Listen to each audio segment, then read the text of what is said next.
Kalau kita membuat jalur sendiri itu sebenarnya sah-sah aja. Orang kamu mau bikin, mau buat, mau apa terserah kamu gitu kan. Tapi permasalahannya balik lagi, ada yang mau beli nggak? Ada yang mau bayar nggak? Gitu.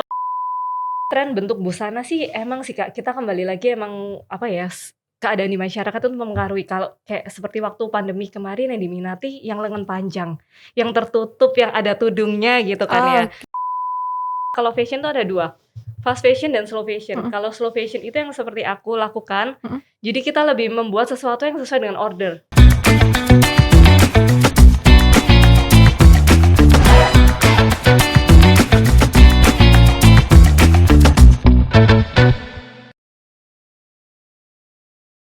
Halo Tribuners, kembali lagi bersama saya Lutfius Nika. Kali ini saya sudah bersama salah satu narasumber, yakni desainer kenamaan asal kota Surabaya, Kak Diana Natania. Ya, ini merupakan pemilik brand dari Natania Co yang baru-baru ini meluncurkan busana yang sangat menarik nih. Yakni busana berbahan kain shibori seperti yang saya pakai siang hari ini. Selamat datang Kak Natania. Selamat datang Kak. Yeay, kita Selamat ketemu datang. lagi. Seneng banget siang hari ini kita bisa berbincang lagi nih ya sama Kak Yes. Natania. Saya juga ditemani oleh rekan saya, Christine Ayu. Halo. Oke. Nah, siang hari ini kita akan belajar banyak nih dari Kak Natania mengenai tren fashion, kemudian perkembangan dari fashion itu seperti apa, dan mimpi dari seorang Natania ini seperti apa. Oke deh. Oke. Nah, tren fashion ini kan sudah mulai, tren fashion di 2022 ini kan sudah mulai kelihatan nih Kak, sejak akhir tahun, sejak bulan Oktober tahun lalu. Nah, mungkin bisa dijelaskan nih seperti apa sih tren ini bisa terjadi, atau seperti apa sih tren yang bakal hit nih di tahun 2022? Nah, kalau ngomongin tren ya Kak, kalau di Indonesia sendiri itu sebenarnya kalau tren itu kita melihat lagi kembali dari minat masyarakat nih. Karena kalau kita sebagai desainer itu tidak menutup mata ya Kak, kita itu berbisnis mencari uang juga. Tidak semata-mata kayak bikin baju, oke, keren, oke gitu kan. Kita juga harus cari siapa nih yang mau pakai baju kita, siapa nih pasar kita yang mau beli itu. Nah, dari situ kita lihat nih manusia-manusianya ini, masyarakat ini, mereka lagi suka apa nih?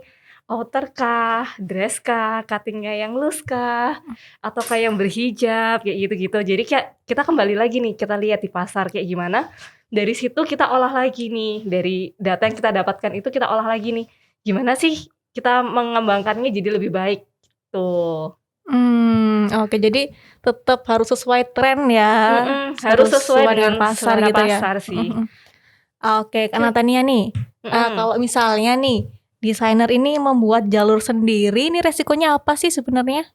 Nah, kalau kembali lagi, kalau kita membuat jalur sendiri itu sebenarnya sah-sah aja. Orang kamu mau bikin, mau buat, mau apa terserah kamu gitu kan. Tapi permasalahannya balik lagi, ada yang mau beli nggak? Ada yang mau bayar nggak? Gitu. Jadi kayak apa ya? Ya kembali lagi sih kalau aku realistis aja sebagai kita desainer ya. Tujuannya kita bikin baju ya kita jualan, bukan cuman tenar-tenar aja. Jadi kita jualan memang memutar keuangan ya Kak ya gitu. Nah, kalau kita membuat jalur sendiri sih resikonya kalau nggak laku, nah barang ini bisa apa? Bisa jadi sampah kan, kayak mengotori bumi juga kan Kak gitu. Bener sih. Oke. Cuman biar kita tetap ngikutin tren tapi tetap sesuai dengan ciri khas kita gitu. Kalau Kak Natania untuk menjawab pertanyaan itu gimana nih Mbak?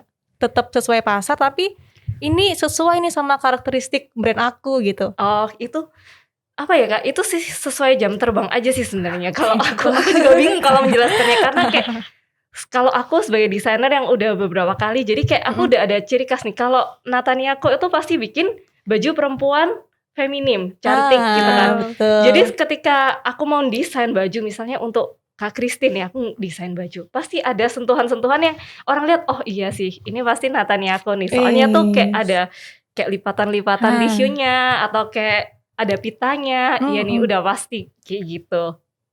Nah, kalau bicara soal keberanian seorang desainer buat mencoba hal yang baru nih, kan Kak Natania baru-baru ini kan meluncurkan ya busana dengan kain shibori seperti yang saya pakai siang hari ini. Nah, ini mungkin bisa dijelasin nih Kak, kenapa sih tertarik untuk memakai kain shibori ini? Padahal kan ini jelas tidak seperti biasanya ya. Yes. Nah, shibori ini kan apa ya, kain yang diusahakan oleh UKM di Surabaya nih, dan aku lihat sendiri kayak ini lagi digalakan di pelatihan, di SMK, di lapas-lapas, terus kayak harganya juga dia tidak terlalu mahal ya Kak. Pasaran per piece-nya tuh tidak terlalu mahal dan warnanya cantik. Terus aku pikiran kenapa nggak dicoba gitu loh. Kalau kita coba kita bisa menjual, otomatis kan kayak perekonomian kita berputar nih dari yang bawah gitu loh. Ya dicoba aja dan ternyata oke, sambutannya bagus gitu loh. Ya udah kita coba gitu. Emang kadang kita harus mencoba sih, tes pasar. Oke, Tapi bener emang sih. warna-warna fashion di tahun ini nih beragam banget ya rekan Christine ya. Betul. Nah, kalau dari Kak Natania sendiri, warna apa sih yang bakal ngetop nih di tahun ini nih? Kalau kayaknya sebelum-sebelumnya banyak banget anak-anak muda yang suka earth tone gitu Kemudian nggak warna sih? Kalau pastel juga. tahun ini nantinya akan tidak jauh berbeda atau ada warna-warna yang bakal muncul nih Kak, bakal booming gitu? Sebenarnya kalau warna tidak jauh berbeda ya Kak, karena earth tone itu masih akan diminati sih tahun depan. Mungkin akan beberapa warna-warna kayak dusty yang agak sedikit lebih suram seperti kayak biru ini. Kalau tahun lalu mungkin biru indigo, baby blue. Nah tahun ini mungkin biru-biru dusty kayak gini nih bisain. Soalnya yang ada kayak abu-abunya yang sedikit tone down gitu. Nah, kalau bicara soal tren warna nih Kak, tren warna kemudian cutting busana, apakah itu disesuaikan dengan situasi nih Kak? Misal selama pandemi kemarin ya, apa ada tren tersendiri, kemudian prediksi di tahun ini nih ada tren lagi itu seperti apa nih Kak? Kalau untuk tren bentuk busana sih emang sih Kak, kita kembali lagi emang apa ya, keadaan di masyarakat itu mempengaruhi. Kalau kayak seperti waktu pandemi kemarin yang diminati yang lengan panjang, yang tertutup, yang ada tudungnya gitu kan ya. Kalau untuk yang sekarang mungkin apa ya, karena aku basicnya baju pesta, baju wanita, jadi mungkin lebih nggak terlalu berbeda sih. Kalau misalnya kalau yang wanita ya tetap aja rok sesuai selera dan sesuai tempat aja sih Kak. Oke, berarti kalau dari warnanya sendiri juga karena situasi pandemi ada pergeseran misalnya nih, sekarang warnanya lebih dusty karena orang-orang cenderung di rumah nggak suka yang gonjreng-gonjreng gitu, bisa nggak sih? Jadi bisa jadi Kak, jadi kayak mereka karena udah sering di rumah, udah malas istilahnya ya keluar kayak ketemu masyarakat, jadi udah kita kayak tone down, jadi kayak warna-warna kayak gini tuh diminati banget deh. Apalagi kayak sekarang tren kayak drama-drama Korea kayak gitu kan. Tidak memungkiri ya kalau di Indonesia itu memang peminatnya sangat tinggi. Jadi dan mereka juga warna-warna kayak gini pakainya yang kayak tone down gitu, jadi ya kembalilah kita. Oke. Kalau dari Kak Natania sendiri nih, kekhasan apa sih yang mau dimunculkan nih di busana-busananya terutama di tahun ini? Untuk tahun ini kayaknya aku memang mau coba shibori ini satu. Ini yang sudah aku coba dan lumayan berhasil. Dan untuk kedepannya sih mungkin aku mau coba pakai mungkin batik atau tie-dye gitu mungkin sih. Tapi kayak aku harus eksperimen dulu mana yang bagus. Karena kalau batik kan kayak banyak aturannya ya Kak ya. Kita nggak bisa sembarangan potong motifnya, nggak bisa sembarangan taruh dia di mana kayak gitu sih. Berarti teman kalau misalnya pakai shibori atau tie-dye atau batik kan gampang susah mungkin ya Kak. Karena kan dia udah motifnya udah full gitu. Caranya nanti biar warnanya nggak saling nabrak, ataupun kalau misalnya nabrak jadi tetap bagus, itu gimana sih caranya? Atau ini meskipun motifnya kayak gini tapi tetap sesuai dengan karakteristiknya Kak Natania nih, gimana? Kalau aku sih biasanya ya, aku nggak akan pakai full ini dalam satu baju. Jadi kayak aku kemungkinan aku akan kombinasi dengan bahan lain yang satu ton tapi mungkin polos, dan aku kasih detail biding-biding yang emang sesuai dengan ciri khas aku gitu.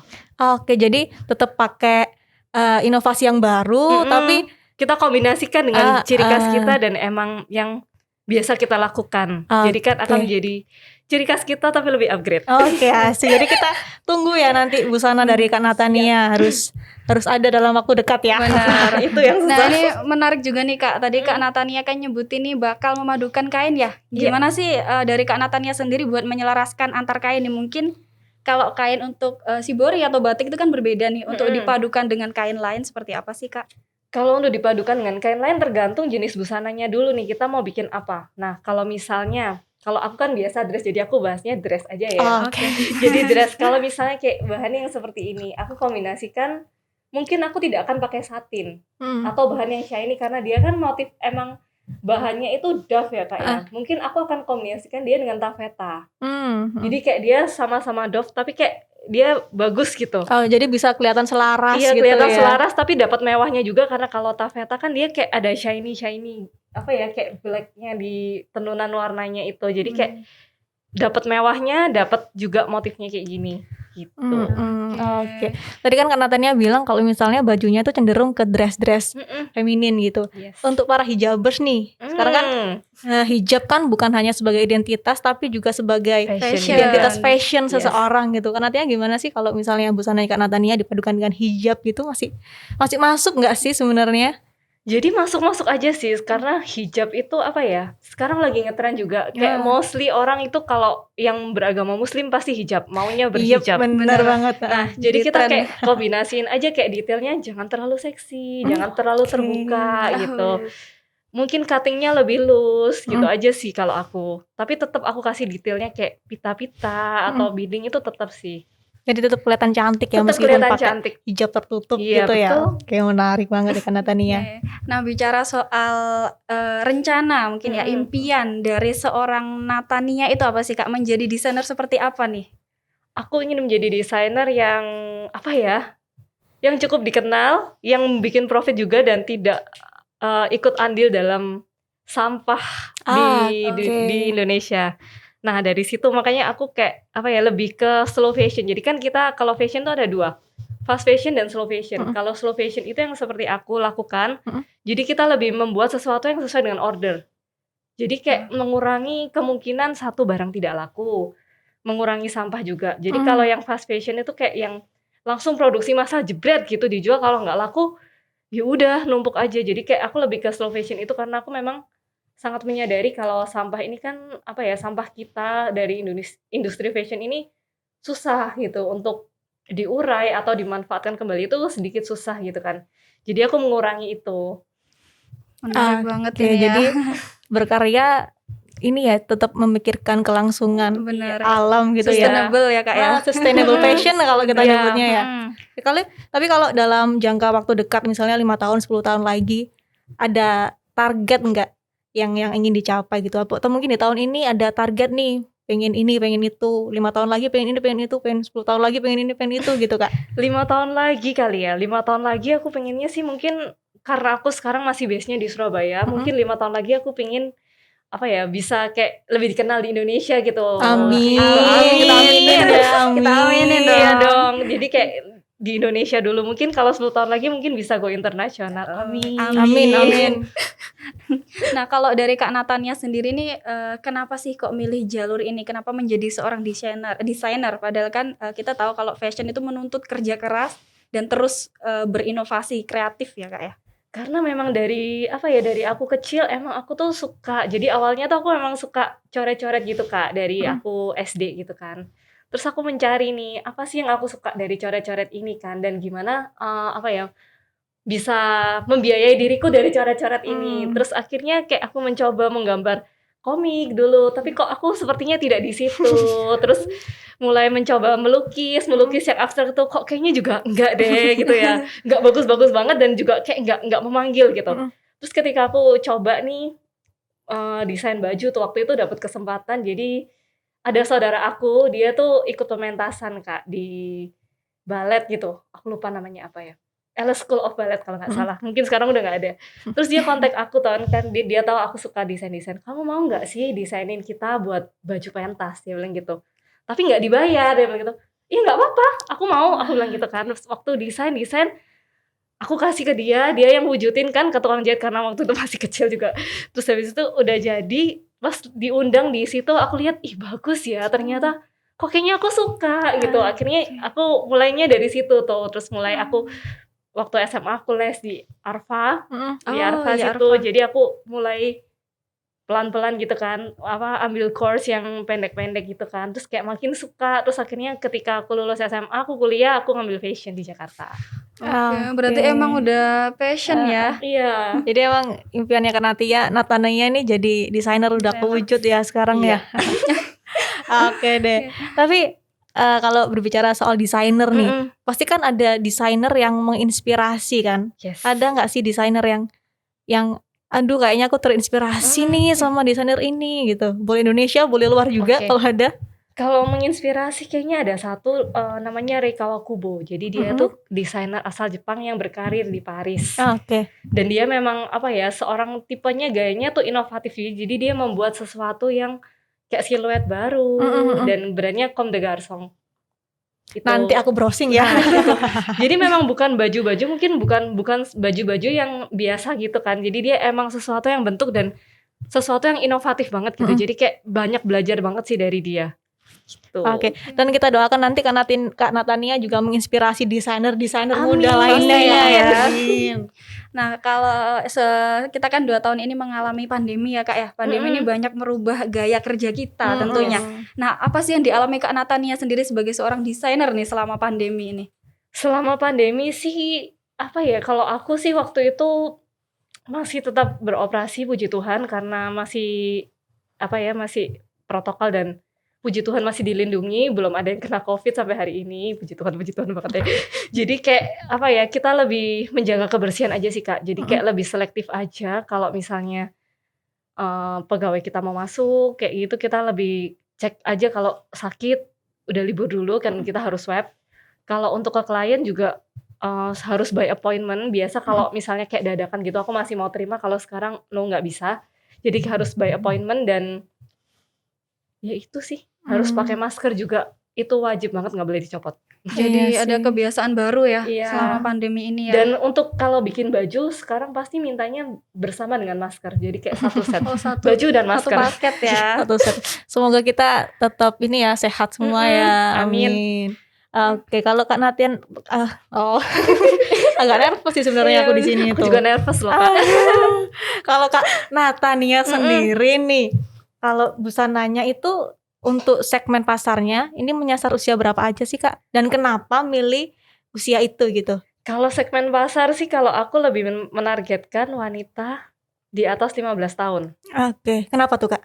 Karena mereka biasanya kalau di atas 15 tahun mereka sudah membutuhkan baju yang apa ya, yang ekstra, maksudnya yang memang harus di custom gitu. Kalau usia 17 mereka mau sweet 17 mereka butuh baju.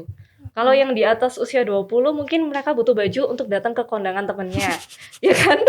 Terus mungkin untuk lamaran, untuk menikah. Terus kalau yang udah tua ya mereka memang udah afford untuk bikin itu. Jadi kayak memang apa ya, dan mereka bisa, baju yang mereka buat ini bisa dipakai lagi untuk kedepannya gitu loh. Bukan yang cuman sekali pakai udah. Kalau anak kecil kan kayak apa nih, sekali pakai udah gitu kan, udah nggak bisa dipakai lagi gitu. Jadi kayak jadi sampah juga sebenarnya gitu. Oke. Nah, sekarang kan kita tahu nih Kak ya, masa sulit ya, masa yang serba sulit ya. Kita melihat peluang itu kan juga susah ya, apalagi daya beli masyarakat juga masih belum pulih. Nah, ini gimana sih Kak Natania sebagai desainer nih supaya bisa tetap survive, bertahan dan bisa mendapatkan peluang. Jadi peluang apa nih yang dimasuki oleh Kak Natania? Nah itu Kak Natania kayaknya mic-nya kurang deket deh biar kita bisa Gitu ya? mendengar lebih jelas Nah, gitu. jadi Oke. kalau peluang sih, kalau aku sih emang tipenya nggak bisa diem ya Kak. Jadi aku meskipun pandemi Kak, harus ada karya gitu kan. Jadi aku mengumpulkan teman-temanku yang emang sama-sama kita berpassion untuk marilah kita membuat karya bersama gitu ya kan. Dari membuat pemotretan, jadi kita membuat peluang untuk kita masing-masing gitu. Dan beberapa kali juga nih diliput oleh Tribun, terima kasih banget sudah memberikan kita tempat. Jadi kita membuat karya-karya di selama pandemi, dari yang apa ya, banyak banget ya yang diliput. Ada yang Korea, ada yang pri-pri cantik juga pernah diliput juga. Terus yang paling baru kemarin itu yang ini Shibori. Yang ini ya, juga. Shibori. Iya, nah Yang itu dipakai manekin ini ya. Ini keren banget memang busananya. Jadi itu emang apa ya, kita bekerja bersama, mencari peluang sendiri, dan kita posting gitu. Jadi kayak orang, klien kita lihat, oh iya Natania kok masih aktif, dia masih mendesain baju. Jadi ketika mereka udah saat seperti ini, ketika keadaan mulai membaik ya, mereka masih ingat, oh iya Natania aku masih buka butiknya, masih ada karyanya, udah bikin di sana aja gitu. Dan kayaknya kolaborasi emang jadi kunci penting gak sih selama pandemi ini? Jadi desainer, fotografer, semua media kayaknya Betul. dengan berkolaborasi kita jadi lebih hidup kali di masa pandemi ini. Benar-benar. Jadi kayak lebih apa ya, lebih ada karya gitu kan. Jadi kita kayak dalam tanda kutip mengurangi stres ya Kak, karena kan emang ya nggak mungkin Saling kita nggak stres menguatkan ya. juga. Kita saling menguatkan, emang ya udah inilah keadaan kita nggak boleh kalah dengan Nah. keadaan, jadi kita tetap harus maju gimana pun caranya. Betul, karena tahun kemarin ini kayak parah banget nggak sih pandemi ini, stressful Parah banget emang. Iya, emang stressful banget dan emang sempet kosong selama beberapa bulan sih Kak. Jadi kita kayak mengisinya ya itu, udah kita berkolaborasi aja, kita nggak usah pikirkan ketika semua ini berakhir kita juga akan kembali survive kok. Jadi kayak ya udah Oke, jalan. luar biasa sekali dari Biasa Natania. sekali. Baiklah Christine dan Tribuners, kita hari ini banyak belajar ya dari seorang Diana Natania, pemilik brand dari Natania Co. Jika kita ingin membuat perubahan, waktu yang tepat adalah saat ini. Jika ingin mewujudkan mimpi, harus dimulai dari sekarang. Saya harus mengakhiri perbincangan kali ini. Terima kasih Kak Natania Terima kasih. dan rekan Christine Ayu yang sudah menghangatkan suasana dengan optimisme. Sampai jumpa kembali. Dadah.